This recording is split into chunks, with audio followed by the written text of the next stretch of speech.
ಆಟವಾಡುತ್ತಿದ್ದ ವಿದ್ಯಾರ್ಥಿಯ ಮೇಲೆ ನಂದಿನಿ ಮಾರಾಟ ಮಳಿಗೆ ಕಟ್ಟಡದ ಸಿಮೆಂಟ್ ಪಿಲ್ಲರ್ ಕುಸಿದು ವಿದ್ಯಾರ್ಥಿ ಸ್ಥಳದಲ್ಲೇ ಮೃತಪಟ್ಟಿರುವ ಘಟನೆ ಇಂದು ನಡೆದಿದೆ.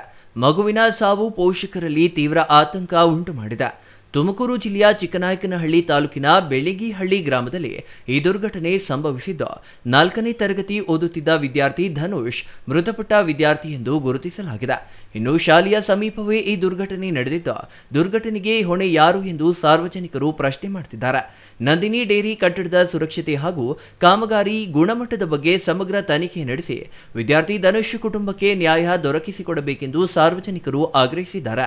ಘಟನಾ ಸ್ಥಳಕ್ಕೆ ಚಿಕ್ಕನಾಯಕನಹಳ್ಳಿ ತಹಸೀಲ್ದಾರ್ ಹಾಗೂ ಸ್ಥಳೀಯ ಪೊಲೀಸರು ಭೇಟಿ ನೀಡಿ ತನಿಖೆ ಕೈಗೊಂಡಿದ್ದಾರೆ. Satish, CTV news, Koratagere.